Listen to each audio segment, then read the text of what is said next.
there is a theory that the Earth's resonance is in D. Mm-hmm. Have you heard that before? So he wants the music to be in D, all the music to be in D, because Well, and isn't there something to do with the A being 440 hertz that is also some throwback to? Oh, I don't know. But yeah, I mean, because a lot of the Lee Mathers and that Lars first record, a lot of that is down tuned to D, and he's very into capturing the Earth's aerial and stuff like that. So when I was putting the two together, I was thinking maybe is that what the theory is? This will freak you out. String. I guess your whole concept that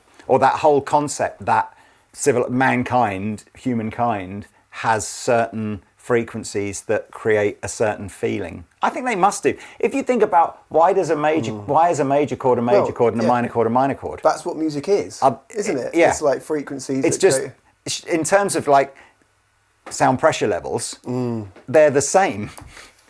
So like, you know, you can't, if you play a minor chord on a piano and a major chord on a piano, one isn't there's no like one is louder. It's just one is like a happy chord, and one is a sad chord. Yeah, sure. Or is that just a Western thing? Have we been conditioned? Like, is that why Arabic music maybe is different to Western music, and some of the notes in Arabic music sound uncomfortable is for there us? Not oh yeah. Is it just because? But Arabic music is major and minor as well, right? I think there's more notes, aren't there, in the Arabic scale? So I don't know. This is great. I hope you've been recording all this, Taylor.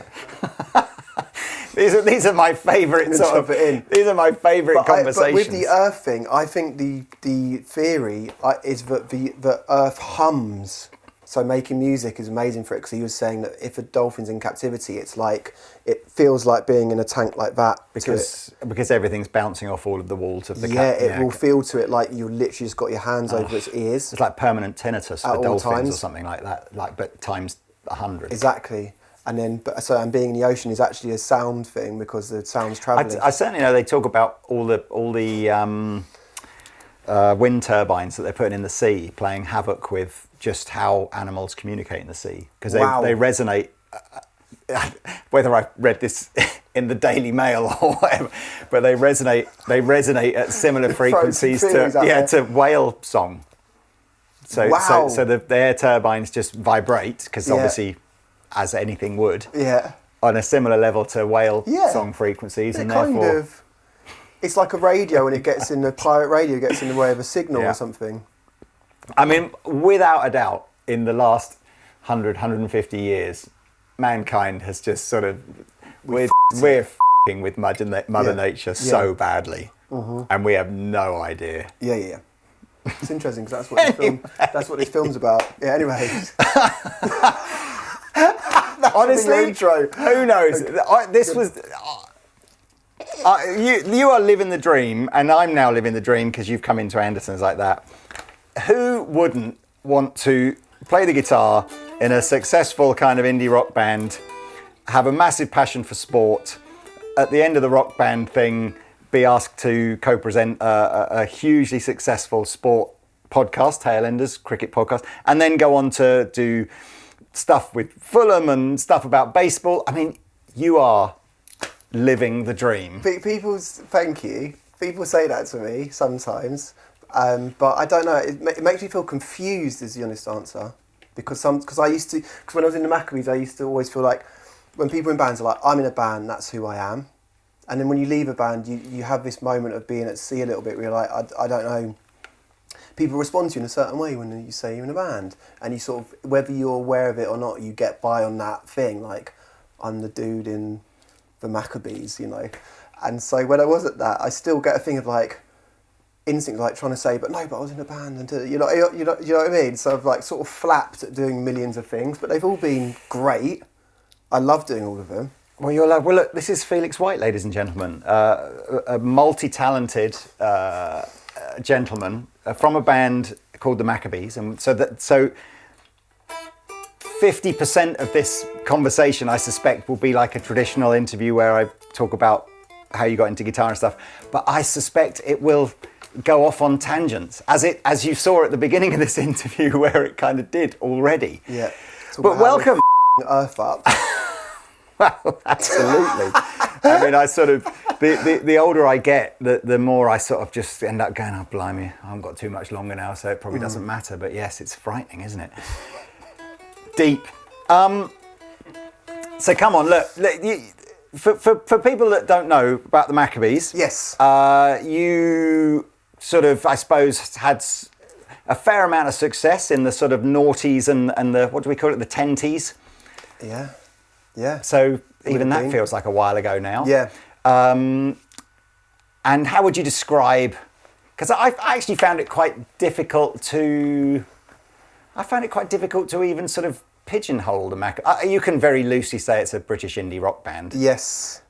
But it didn't sound to me, it sounded to me sort of quite in their own, you achieved that thing of being actually not an out-and-out copy of another band, which is quite hard. It's nice to hear that, because we made 4 records of Maccabees, and my brother's the other guitar player in the Maccabees, and we were all friends from being 12, 13.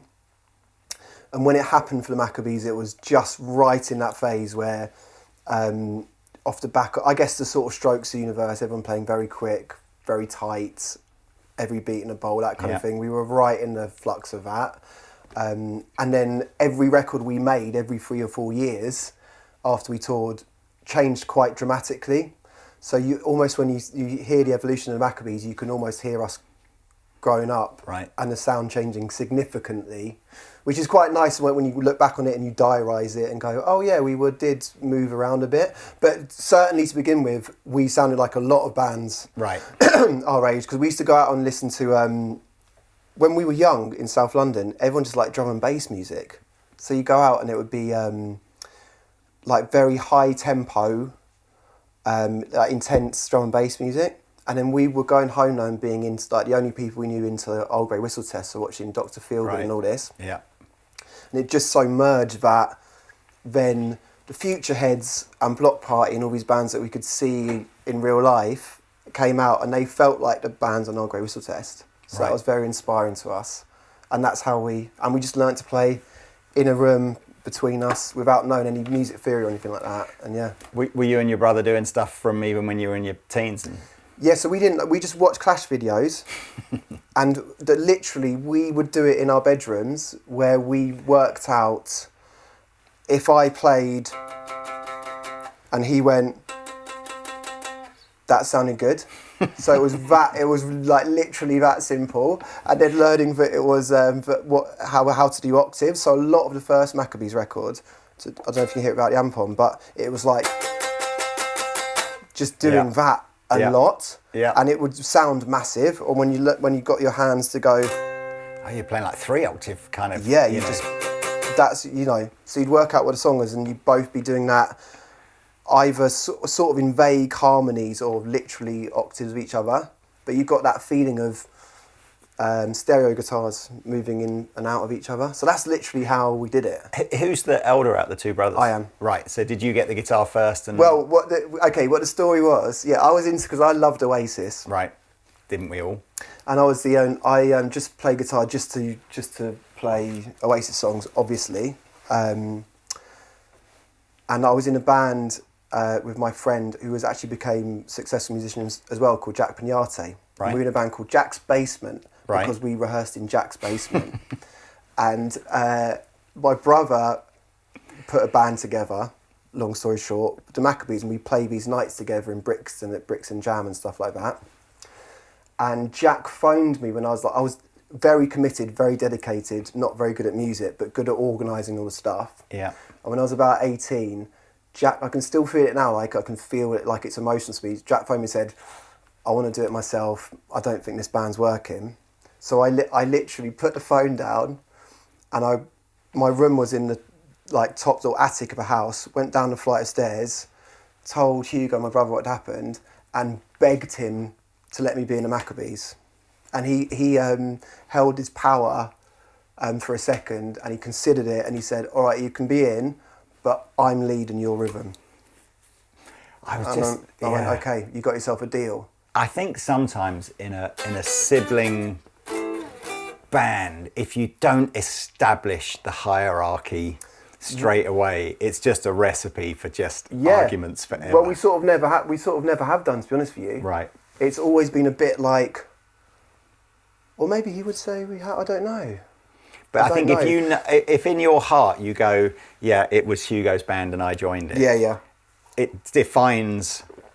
Yeah, it was always a little bit like that. Okay, because what happened was Orlando's singer, he couldn't really play guitar, and so when they were playing in pubs, I watched him do this. He would have his hand on what he knew the last chord of a song would be, and you can't work out, and he would just be waiting there, and then he'd go, "You're giving away all of the." Just so it looked at the end like, oh, he's in the pocket. So I knew that they probably needed someone to play that, whatever his guitar part was supposed to be. So yeah, I filled that space. I've always laughed about guitar players are such an awful bunch, because we go to a gig and let's say there's 5% of the audience is a guitar player. We're all literally going, he played that bit wrong, didn't he? Like that, or like that's not, and I remember watching Justin Bieber playing acoustic guitar to some humongous festival, billion people in the audience type thing like that. And he's obviously, they're all his songs, and he's singing all the right words and all the right melody, but I don't know what he's playing on the guitar. It's like, it is not the guitar. He's on acoustic, he's playing acoustic? Yeah, and it's live, you can hear it, but I'm like going, I don't know what he's playing, but those are not the chords to the song. They're not even chords that go with the song. Sure. And I turned around to my wife and I just went, I don't know how he gets away with that. He says, you can't play the guitar at all. And she's oblivious. She's completely oblivious that all the guitar chords are. She just goes, so he's singing all the right words and in the right melody. Yeah. And I go, what is the point of us being guitar players then if the audience, as long as the singer sings the right words and the right melody, everyone else can do what they like. But you've landed on a healthy bit of perspective there, because you don't know. I used to destroy myself if I messed things up on stage, and it would feel to me like even if I got the slightest thing wrong, like it was, everyone would have been going home talking about that mistake there. And I didn't realise at the time, being young, that no one, as long as the feeling is correct, it's the only thing that matters. And so I always feel like I feel bad about guitar players that get things isolated. Like there's a famous one, a guy from a boy band who's trying to play a solo. Who is that? Sure. Jonas Brothers thing, isn't it? Where he comes up, I feel bad. Like, I always feel bad for him watching that, because I know that feeling of like not quite being sure, and also having the bravery to give it a go. And like in my life since of being on doing all sports broadcasting, like you can't explain to someone when you're under that much pressure, when there might be someone talking in your ear, lights and things are happening, and like you've travelled away, you've been thinking about this moment for a long time. Your brain's going so quickly that even coming out of anything coherent is a result. So ever since like doing that, if I watch Match of the Day now and someone says something that seems like the most nonsense thing or obvious thing, like I will never criticise them now, because I think until you've done it, you can't understand what that feels like. So when I see him on stage, I feel like actually it's quite brave for him to. He's had a go at bending that note, and he has kind of got it there, in a way. Yeah. There's one note that's like, he gets it there. You do. He just takes a second to get it ready, like he's parking. I know he got a lot of grief for that at the beginning, but I think the outpouring from me after the first 10 minutes of laughing is just like, oh, you poor bastard. It's just like, what you've done. What can you do? You've just I must have done 1,000 videos where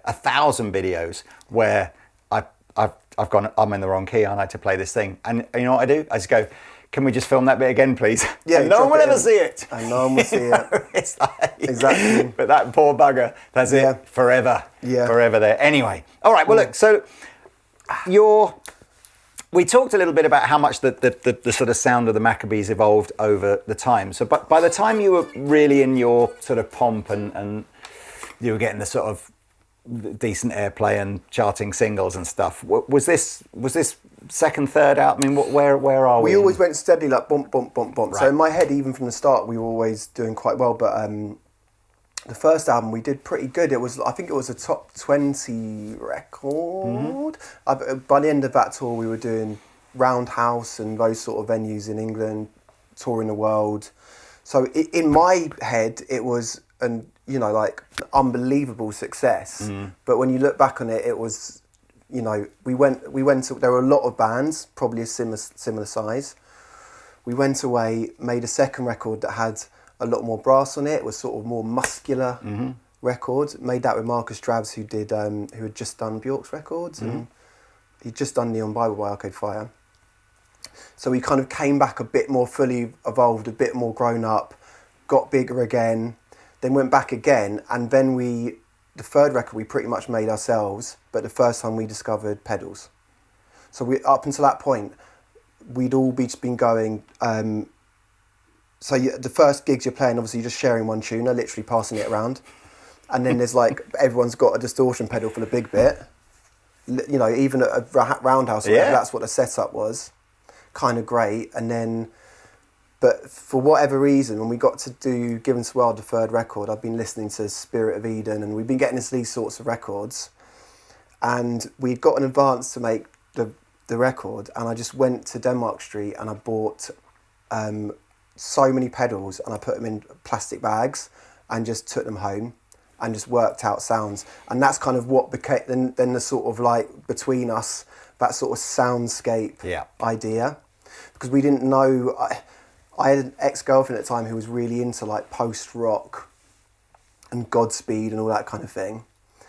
But I didn't know any of that music at all. And so sometimes when you just like hear it slightly and just take an idea of what it is without being too deeply into it, and you do your own thing, that's where the next bit of a Maccabees happened, where it was all suddenly like layers of things and not playing every single beat of the bar, and like not millions of words and all that kind of thing, not racing each other to the finish, kind of doing the opposite.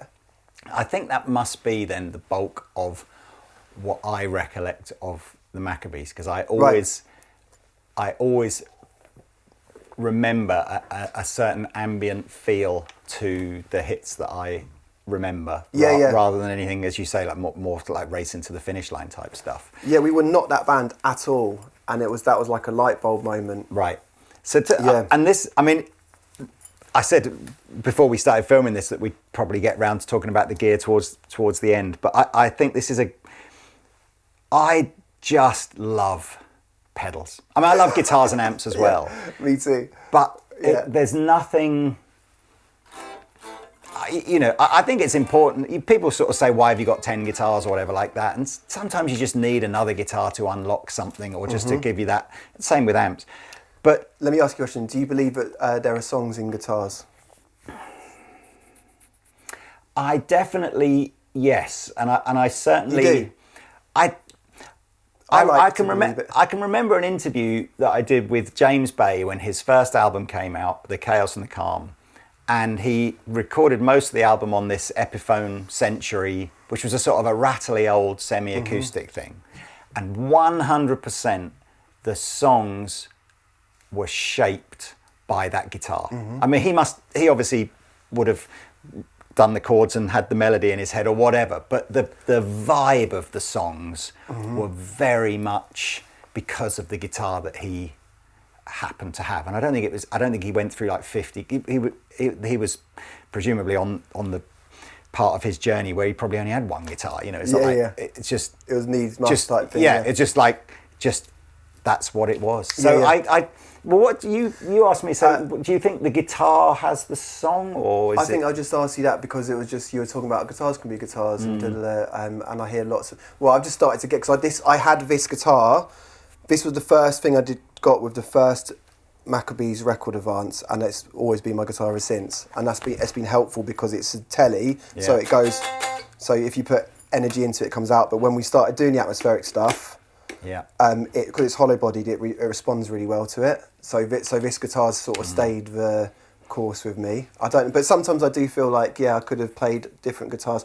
The thing that this guitar does do is it betrays the only places I've played for about 20 years, which is here and here. Is it? What's the thing? It's like it's down here for dough, up here for show, isn't it? Basically. Right. Yeah. Totally. So that's what. There's your octave thing, isn't it? Basically, you can see it's every song in A or E. So when he's down here, I'm like here, and and I've done that so much that it's marked, pretty much. I tell you what I love about, and where I do think there are songs in guitars. The guitars that I think I connect to at the most emotional level are always fundamentally flawed somehow. Mm-hmm. And I think as modern guitar luthiers and manufacturers have tried to go, here's the perfect guitar because it has no flaws, mm-hmm. I sort of end up going,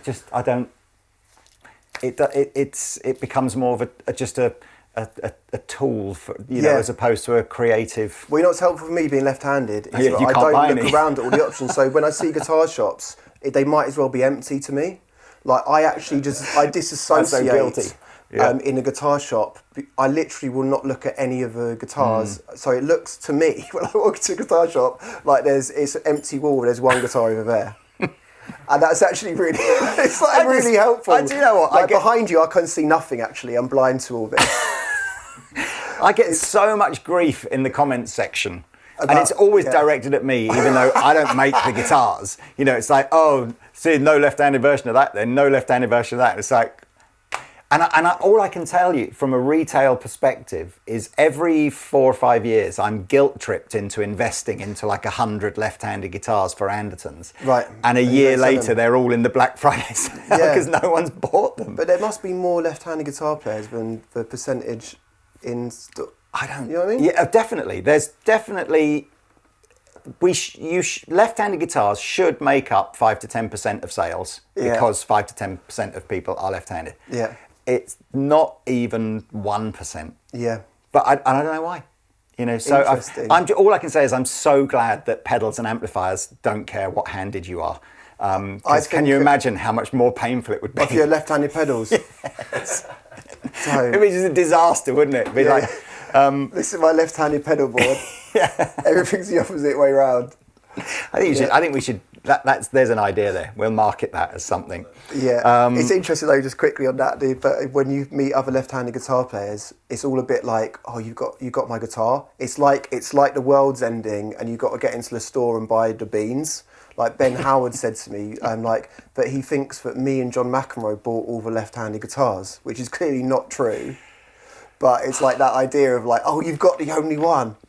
I tell you what, I do. Like some of my favourite guitar players, and I'm putting this out as like Eric Gales is one, Doyle Bramall is another, and I think there's another dude. I can't remember his name now, but they're left-handed guitar players who've learnt to play a right-handed guitar with the strings upside down. Yeah, I can do that. Can you? Yeah. Because I think then everything they play is. You're playing it different. You know, if you're playing a left-handed guitar strung the same way around, you're essentially the audio. And then we'll shapes like that. So, okay, yeah. So this is awesome because Jimmy from Doves, for example, is left-handed but plays the bass upside down. Right. Griff from Super Furries is left-handed, plays the guitar upside down. And if you learn their songs, it actually makes sense that they're like whatever the downstroke. Yeah.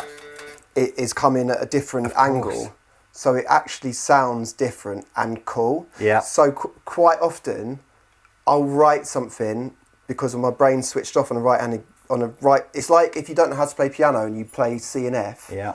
You suddenly go, wow, that's amazing. But if you did it on guitar, you're so familiar with it that you wouldn't chase it down.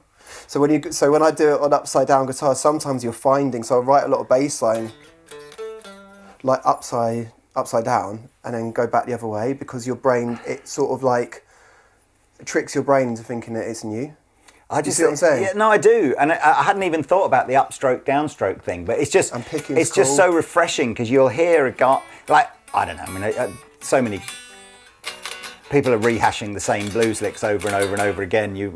But you hear somebody play those. It's almost like they have to be played differently, so it just sounds super cool.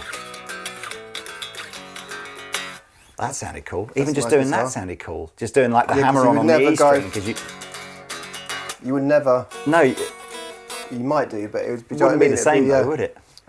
Anyway, so that's that's cool, man. Yeah, there's an old like blues player called, I think she's called Elizabeth Cotton. She pops up on my YouTube and Instagram algorithm sometimes. From back in the day where she just plays acoustic guitar upside down and she's unbelievable. Right. Yeah. Well, that's cool. Well, so anyway, pedals. Back to the pedal thing. Okay, so the atmosphere.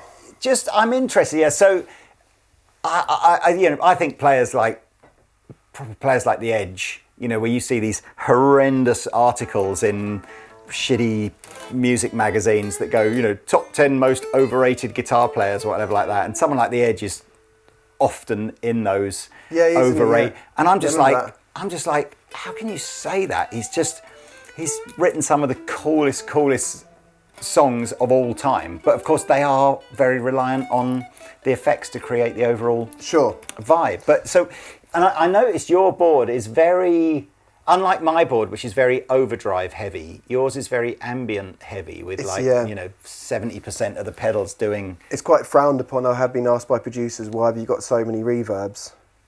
Well then the answer is because you can never have enough reverbs. Well, I think actually it's probably because what I've just explained to you is that in the early days we didn't actually know what reverb was, so it was like being like not knowing that cake existed until you're like 25, and then being like, oh, what's this? I'm going to eat all the cake.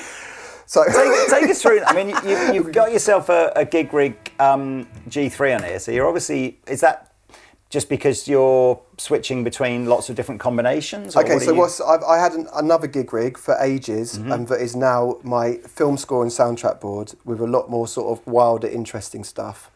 In the interim of the Maccabees breaking up, obviously we're doing some shows again this summer. I put a record out with my brothers called 86 TVs at tour, and it just needed a smaller, more manageable board, even though, as you've just witnessed, it's still really heavy to carry around. So this is like a sort of condensed version of it. And the thing, I guess just to go straight to the point, is when that record of the Maccabees I'm talking about, where it's like, oh, that's the sound. If I had a reverb and the blue sky and this thing, which is so important, which is the only one I've never heard of. The Echocentric. Okay. This is the most important thing in my rig. And if you have the signal all the way up here, you get this delay thing where it's like responding after your sound, but all the background texture of stuff.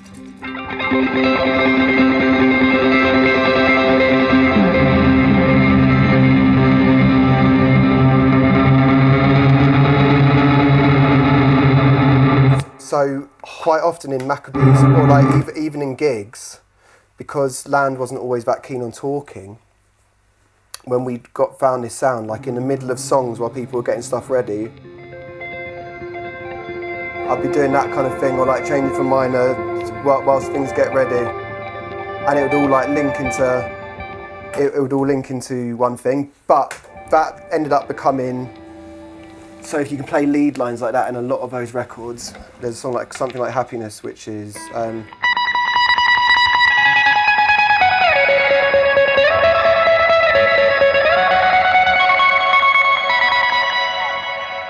it's all just very like crystal and lovely. And I've always loved. So what was that? Because I think you said you had an AC, or you normally run into an AC30. Was that an amp that you had from a fairly young age, or was that your sort of first good amp? We used to use. Me and Hugo both played tellies, both through Fender Blues DeVille's.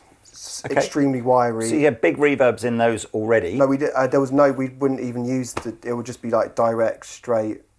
There would be no reverb on. Okay, but this is for the early songs. And then eventually I would have, which I'm going back to using now because it kind of is the Maccabee sound, a blues breaker and an AC30. Oh, you got roadies for this tour or not? I hope so. Yeah, we do. Yeah, they'll be carrying it. But also like that works on a practical level. I don't know if it's obvious or not, but if one goes down, there's two running. That's a great sound. And that's my field, yeah. So I guess importantly, no effects, no reverb, in either of those amplifiers. No. So it's all the venue and the board. Yeah. But so what? So look, I'm familiar with Empress Reverb and this is awesome, the Blue Sky. So the Echocentric, just. Yeah, is that Kilpatrick?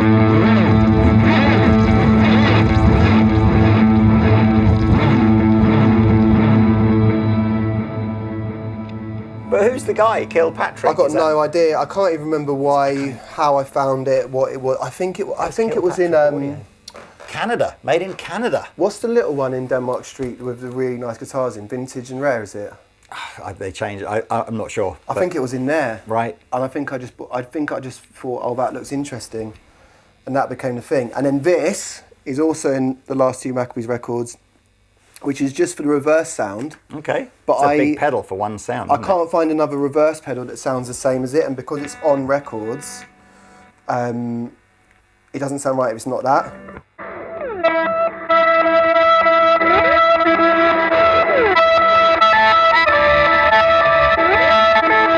Quite often into drops in sections, because there's a lot of like tension and release in Maccabee songs. Into big drops I'll go.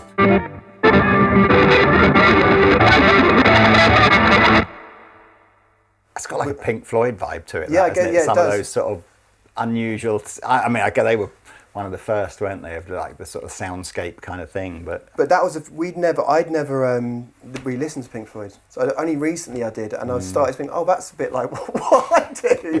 But it was they ripped me off. Yeah, what's going on? Who are these guys? But it's like the idea of it. Do you know what I mean? So that's kind of helpful in a way, because it stops you. If you know too much about something, you're too aware of what you're.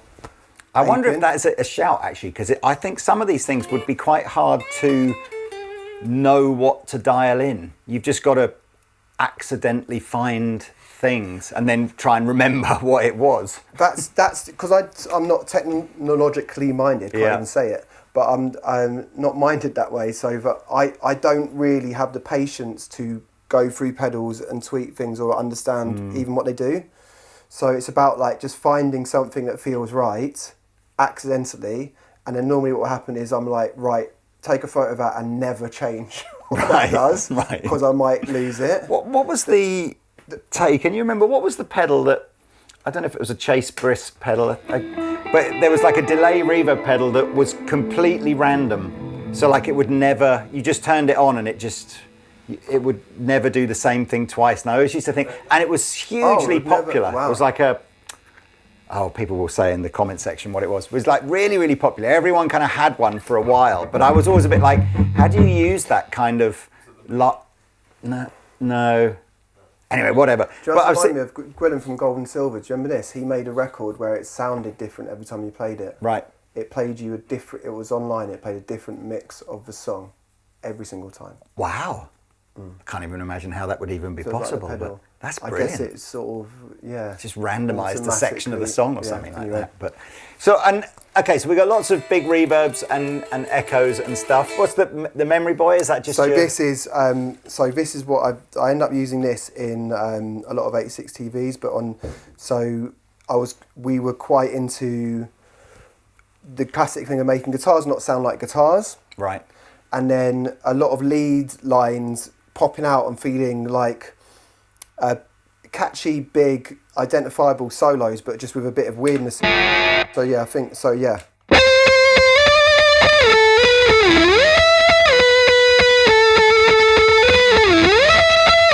So that kind of thing. So you've got like a heavier modulation on that kind of echo, haven't you? Which in my head, that's like, I don't know why I think that sounds like the Flaming Lips. It probably doesn't, but so a lot of the solos have that on it. Just because in my head, it makes it feel cartoony or something, like wobbling. And are you using the Deco as a drive pedal or as a flange kind of thing, or a bit of both? I don't actually know what I'm using. It's all like this. I found this. Ruben Gotto, who fixes my guitars. Right. He in his like workshop, he has this running on all the time, and it's. So he did some guitars for me. They were running through the thing. I was like, well, how does it sound like that? It sounds amazing. He's like, oh, it's this. But I can't get it to sound like how I remembered it sounding. But it sounded so good at the time that I was like, get this on my board. But it's like this, yeah. I can't get it to fit, because we're rehearsing for Maccabee shows. I can't get it to really work, but I like. What is it? Is it the timing of the module that isn't right? As in, it just doesn't sound like right. the Maccabees music. Right. I don't know if you've heard this guy McGee, but everyone loves at the moment. But it's like that idea of the lo-fi, like making the guitar sound extremely low. I just remember that. Cool though. That pedal had been out 3 or 4 years, whatever, and then Pete just put it on his pedal board. But he had it more as he was using it as the saturation side of it rather than the modulation. How's he using it? Is he taking a double tracker off? He's got, do you know, like this. Whether his board. Here you go. Look, there's his board. That'll be his. The trouble is, I don't know which side he switches on, but that's where the knobs are. But he uses it as a drive pedal more than a modulation pedal. Oh, does he? So can I just copy what's on your board? Of course you can. Don't tell him. And let's just see whether it sounds how you want it. I could text him, say, do you use... Or just leave with his board. Absolutely. Very occasionally. Classic, he's on classic mode on the voice and in the middle for the invert thing. But then I don't know if he's using double track. Okay, let's move that one second. Put the other side on as well.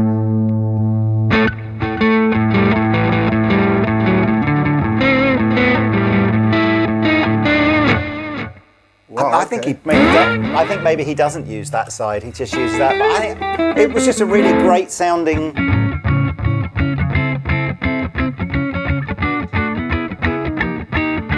Oh, it's quite nice, isn't it? Yeah, I don't know why I've really. It sounds cool. I don't think Strymon really knew how to market it. It was like, here's a thing that's based on some old 70s tape machine or something like that. Yeah, that's what it is. And then it's like, there you go. Somebody famous once did something cool with that. Go work it out. But it's very cool. And then you've got a rat and a gunshot as well. Yeah, so the rats, those are just the messy guitar solos.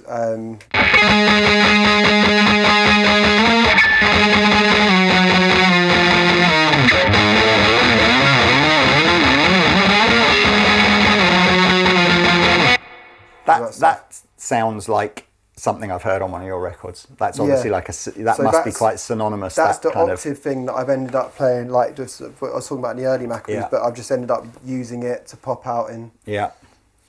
And then the rat's quite nice flat, isn't it? Because it's just like nasal sludgy, and nasty and all that kind of thing. And then what gunshot is just another sort of little bit more clarity around the notes, isn't it, on that? Yeah.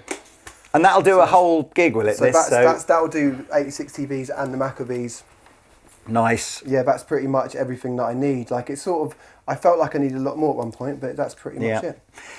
Like I say, we've kind of done the gear slightly earlier in the thing, and guitars-wise, I mean, it must be incredibly frustrating if you're a guitar enthusiast and you're left-handed at the same time, because, like you say, 99% of guitar shops will just be full of stuff. No, but I would say it's helpful because you have to make do with what you've got. There's just less options is better. Yeah. Always in everything you do. Tell me about the. We were going to plug this at the end, but just as it's there, tell me about when you used the other guitar that you brought with you as well. Right, I got this for, I think, do you know what? I think I got this just because I saw it, because just there's loads of photos of George Harrison playing something that looked similar. And when we were doing Given to Wild, we started working with a guy called Tim Goldsworthy to begin with, and I just bought it online. And it turned up at Rockfield, was where we made that record to begin with. And I was just sort of in love with it, and that's why I played lots of Maccabee. But it's too big to like tour or play with, and I haven't really played it since Given to Wild and touring that record and doing it. It's just been on my wall. So I'm going to give that away as a charity with the Go Well Fund. Yeah. This is great, and we'll make sure we put links below, or you can find this on Felix's social pages. But yeah, so you have to you buy a ticket for this. I think, did you say it's £10? So the Go Well Fund is a Tailenders, my podcast. Yeah. With Greg, James and Jimmy Anderton. Sir Jimmy. Jimmy, he is sorry. Sir now, isn't he? He is Sir Jimmy. Yeah. Do you know what? I wrote his book last year. Did you? Yeah, and I'm just wondering if he's going to need to put an extra chapter in it about his knighthood. But anyway, I'm digressing. You get double royalties then if you rewrite an extra chapter at the end. And... You should represent me as my agent, because you're the first person to ask that question on my behalf. I wouldn't ask it. So I'm just tuning it up. But anyway, we set up a charity fund during lockdown where we basically raise money for different charities that we care about.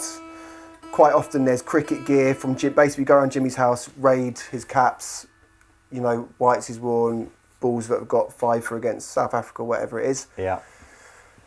Auction them off or give them away in a prize draw. I did it with my other Thin-Line telly a couple of years ago, which went well, and then I thought, I don't use this enough. It's a lovely guitar. It's £10 only. You can enter as much as you like, and it could be yours. And I played all of Given to Wild on this. So Pelican, Field to Follow, all of those songs. Oh, cool. Yeah, it was.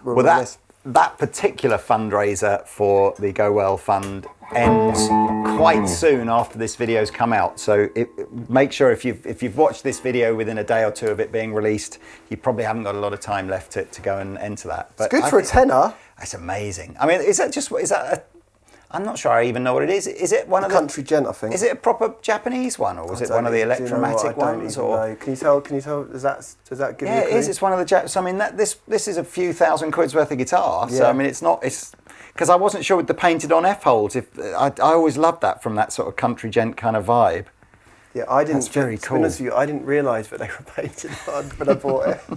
I was like, I didn't know what I was buying. I can't remember. I mean, I know why. Obviously, would stop the feedback. Obviously, if you. Yeah, that's why they did it. But why did they paint on anyway? Just because it looked cool, didn't they? Yeah. That's very, very cool. Anyway, this is a really nice guitar, and yeah. So I want to talk about. We'll talk about the Maccabees Reforming at the end, I think. Who knows? These things these interviews never follow a format. No, let's talk about the Maccabees now and Reforming, and then we'll do all the other stuff, because if people don't like cricket and they don't like football and everything like that, they can just stop watching as soon as we finish talking about the Maccabees. Yeah. So I suppose first and foremost, it's like emotionally, how did you feel and whose decision was it when you just went, oh, did it just naturally run its course, or what? It definitely had not run its course in terms of we were as big as we'd ever been. Right. We were headlining festival. We just headlined Latitude.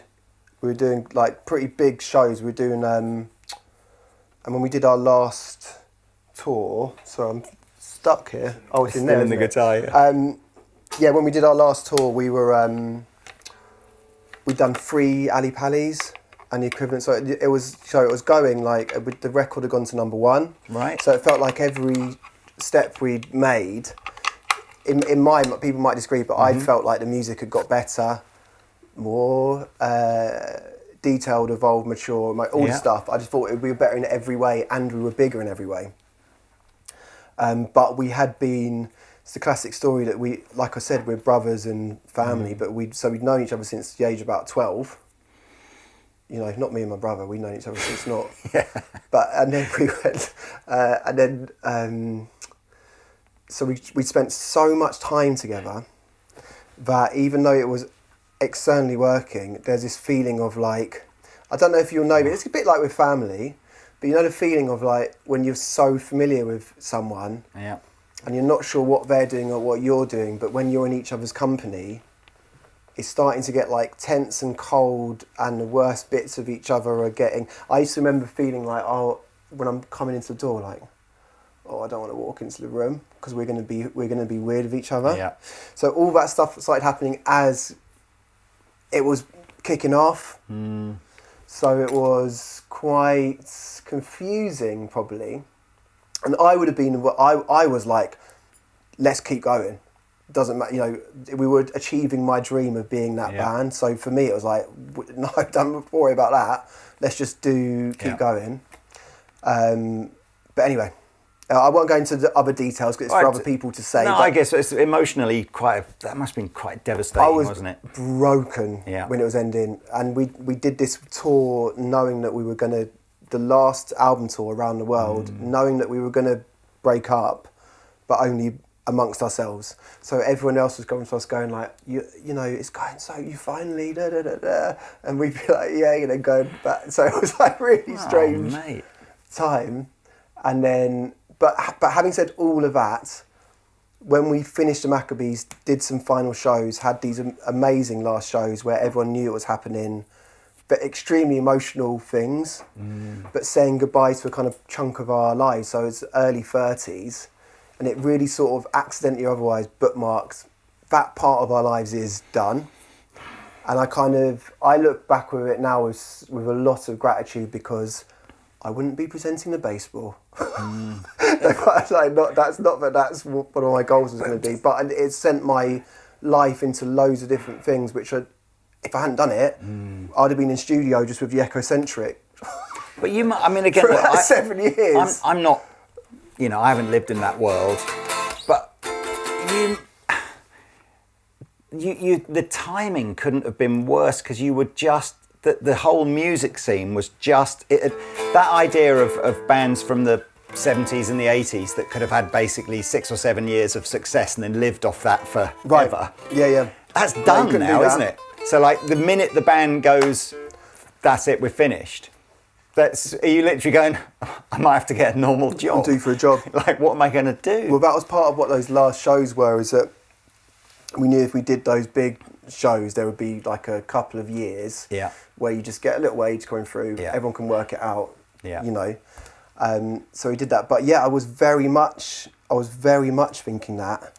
And what I decided was, I decided a few things. Firstly, I decided I don't want to be the guy that used to be in a band and complaining about it in 20 years' time. Yeah. And the other thing was, I'm going to say yes to absolutely everything. Yeah. And I'll see what happens. And so you have to deal with like the ego punch a little bit, like gut punch of, like I was saying at the start, not being the guy, you know, because people, you can probably imagine, people respond differently to cricket journalists as they do guitar players in rock bands.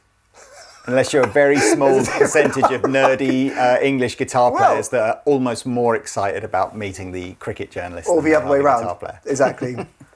But I ended up doing all those things, and don't really know what to tell you. It was just like I look back on it like an amazing thing, and the other great thing about it was it sort of cemented what the Maccabees were. As soon as we broke up, it's almost like we were bigger in lots of people's minds than we actually ever were. It like sort of mythologized it. Right. And I was quite, in a way, I was kind of into that. Because I was like, you know, all Smiths and blah, blah, blah. I would be thinking, oh, you know, obviously it's not comparable, but in my head I was going, oh, you know, you put them in that basket for some people, you know. I mean, probably in the wider context, more importantly, did it sort of save your relationship with your brother? Good question. Not with my brother. Right. We were always fine. Right. But with the band at large. Yeah. And I think especially with Land the singer, we're great now. We just we had a few years where we didn't speak to each other, a few years where we bumped into each other, you know, like at bars or at gigs where you both happen to be there and you're like pretending you're having such a good time over it.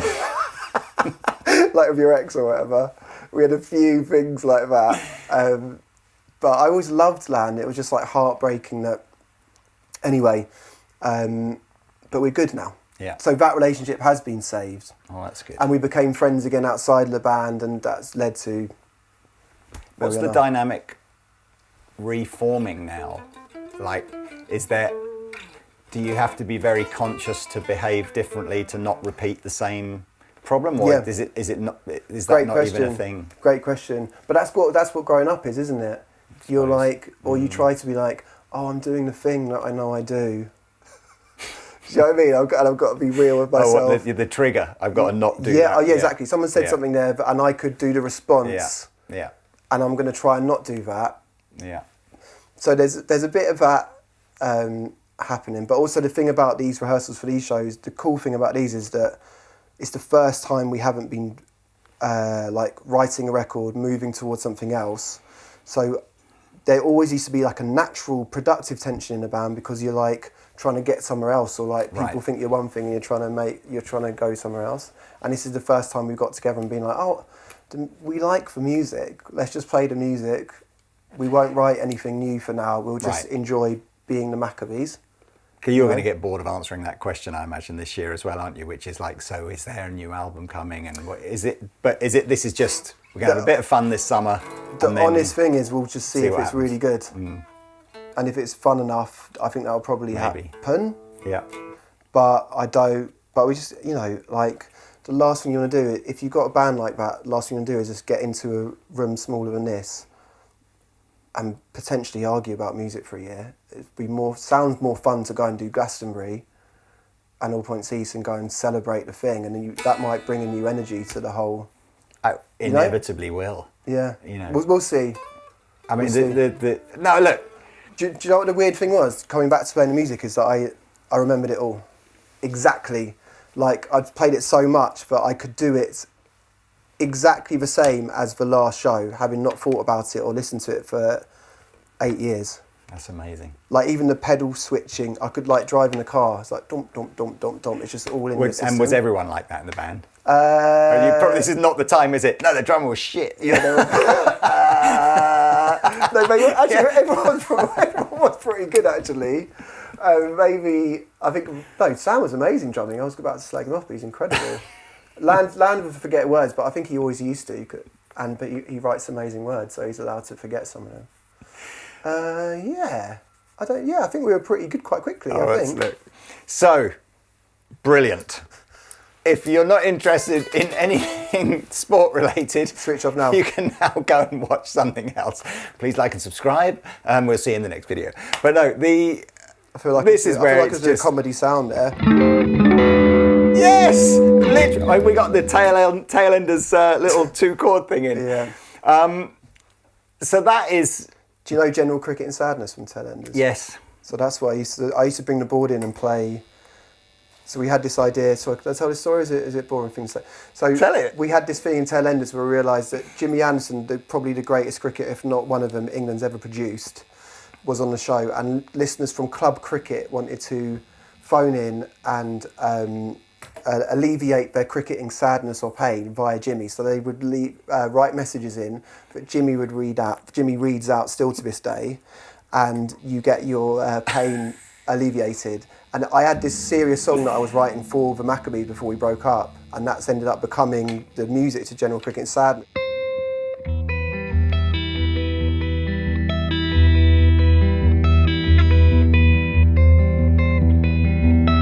I think I remember that episode where you just had an acoustic guitar or something and you just started doing it, and none of the rest of the guys were even expecting it, were they? They weren't. I was sort of partly annoyed because that was supposed to be a quite serious melancholic song. But also it's probably got more traction and attention than it ever would have done just by playing it in the background of Jimmy talking about... I feel like at the moment, 10% of the audience are going, oh yeah, Jimmy Anderson. And well, there'll be a percentage that will know Tailenders. I don't know what our crossover audience is here. There'll be a slightly bigger percentage that will know who Jimmy Anderson is. There should be a reasonably big percentage who knows who Greg James is. And then there'll be a huge percentage that don't even know what cricket is. Sure. So I'm not sure where we're going Are you going to ask me to explain cricket to an audience? Well, 50% of our audience is in North America. Oh. So... they will know what baseball is, and you are obviously presenting all the baseball shows. Is it for Channel 4? BBC. BBC. Yeah. Sorry to ruin the contract there. Yeah. Go on then. You've got 30 seconds to explain what cricket is to someone that only knows what baseball is. So I looked down the camera, to as an American, sell cricket. Okay, give me a second. We've got 30 seconds? Yes. The reason I think you should like cricket is because it is maybe the most English thing ever invented. Like baseball, it is an individual battle, but within a team setting. It's about sadness, resilience, melancholy, endurance, and you can use it as a periphery for the rest of your life for as long as you live. So if you're ever in England, I recommend you get down to cricket and take in some long-form cricket. It's got to be long-form. It's good in the background. It's good in the background. It's good in the background because Lee was saying before. You were saying to me that you listen to cricket all day and it kind of informs your life, and that's what we love about cricket is because it goes on for so long. Yeah. You live a lot of your life alongside it, so that's why it's informed my life in lots of ways. So were you always sporty at school? Because cricket obviously is probably it's the Tailenders thing. But are you just generally a sporty guitar player? I've always loved sport, but I wasn't good at any sport. Okay. At all, which is what my fascination with it was. I was with cricket, I was really always genuinely scared of the cricket ball. Right. Really not good at it, and I would be in situations where with football and cricket, but I cared a lot more than anyone, thought about it a lot more, and was much worse than everybody. Right. So it was like so it really stayed with me for those reasons, I think, because especially like elite cricketers and footballers, they became like superheroes. They never lost that like fizz in my imagination as a child of really being like superheroes. It's even like seeing Jimmy now, like when we used to go and see him in Test match and he'd come and say hello in his whites. It's like it would be like seeing someone as a superhero. Yeah. It like seeing Superman when he's in the Paul blue. McCartney just gives you away from the... Yeah, exactly. so anyway, so that was what the fascination was when I was young. I wasn't competitive, but I just loved it a lot. It's a great sport. I mean, I was saying before, cricket is not I don't have a club team that I follow in the same way that I do in football, but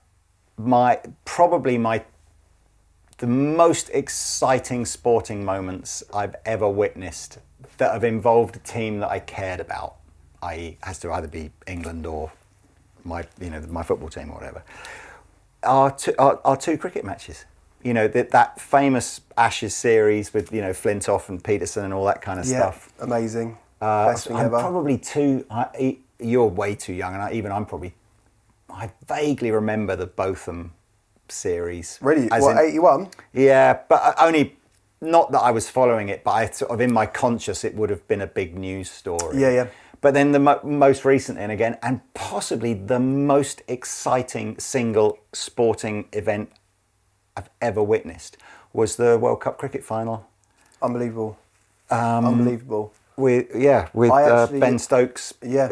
I mean, I can still now remember my pacing and screaming and my wife shouting at me going like, what the f*** is wrong with you?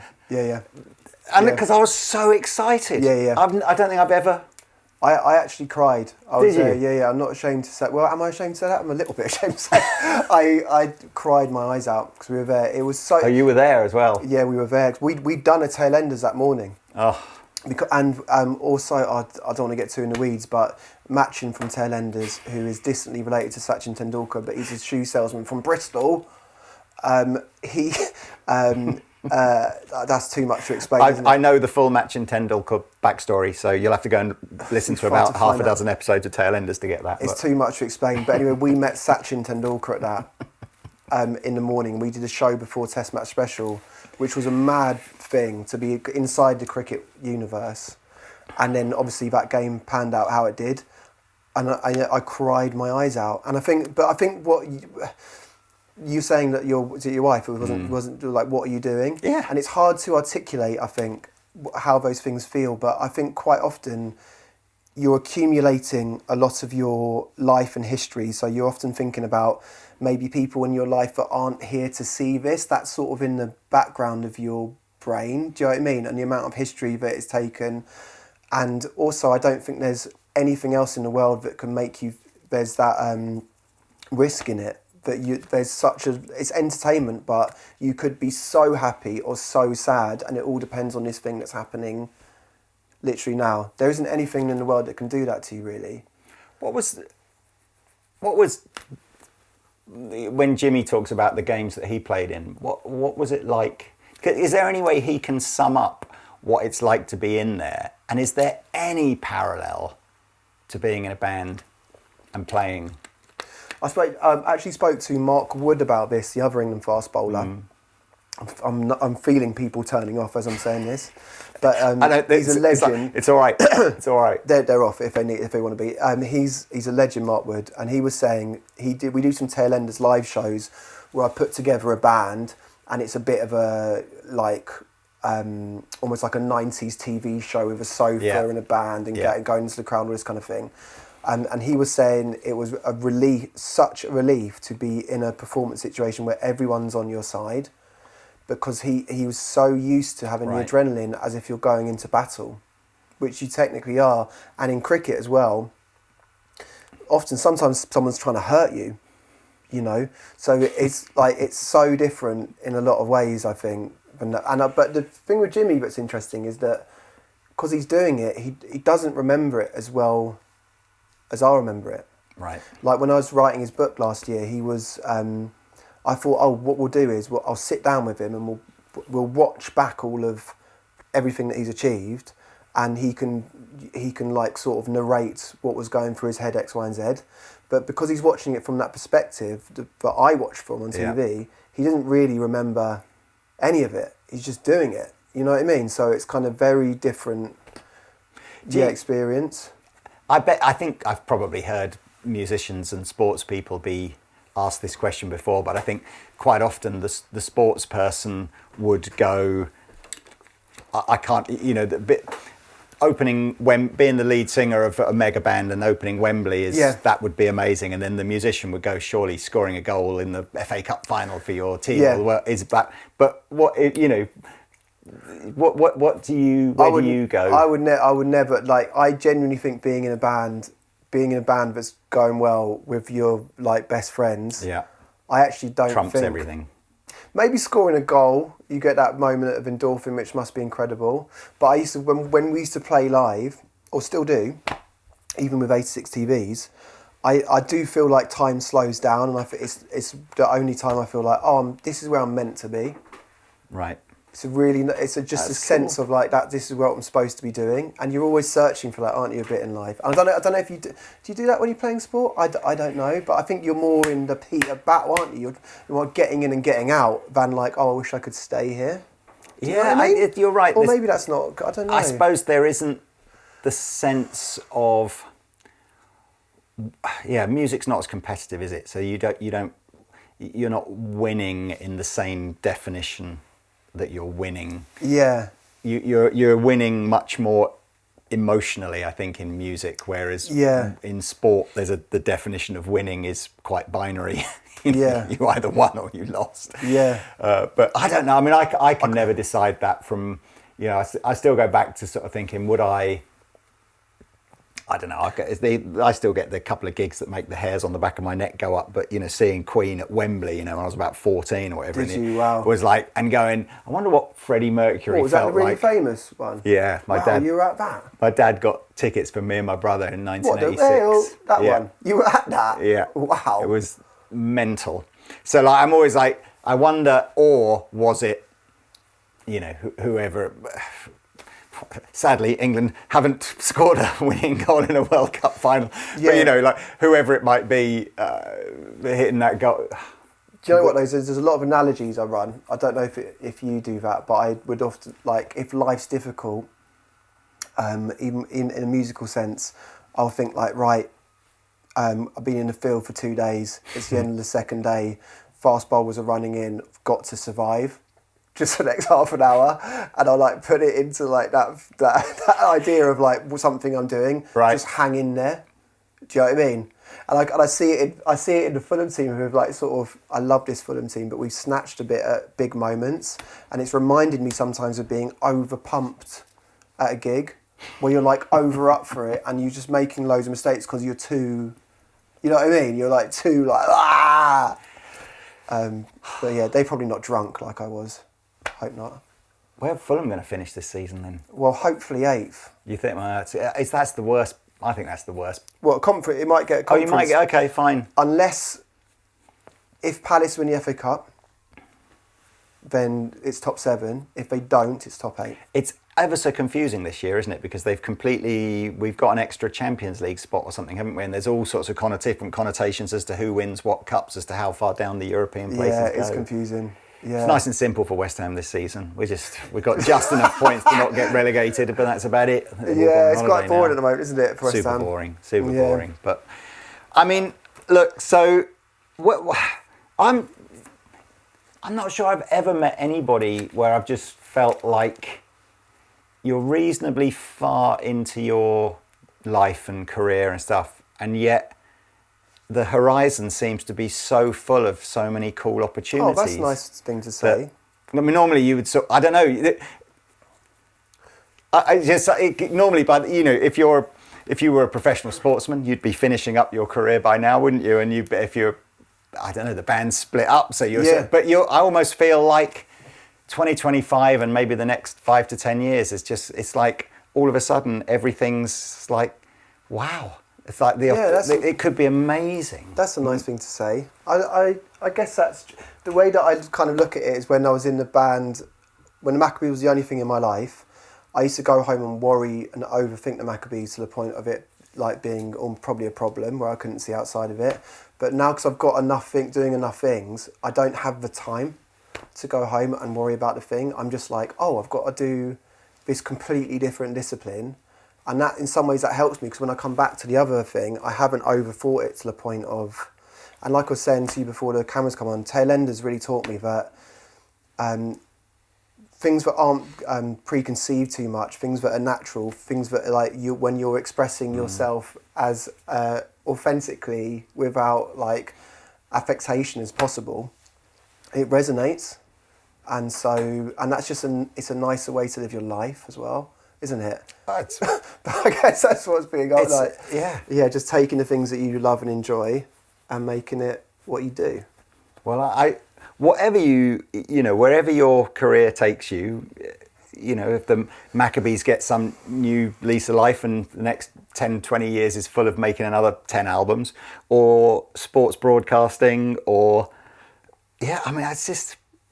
I hope it's been a pleasure to meet you, and I hope I'm sure whatever you decide to do and however it pans out, you've got that. You're just going to roll with it and do a great job of it, because and honestly, I really don't know how to sell Tailenders, because I feel like Tailenders for me, and we talked about this, was like it was like Test Match. It had everything that Test Match Special had.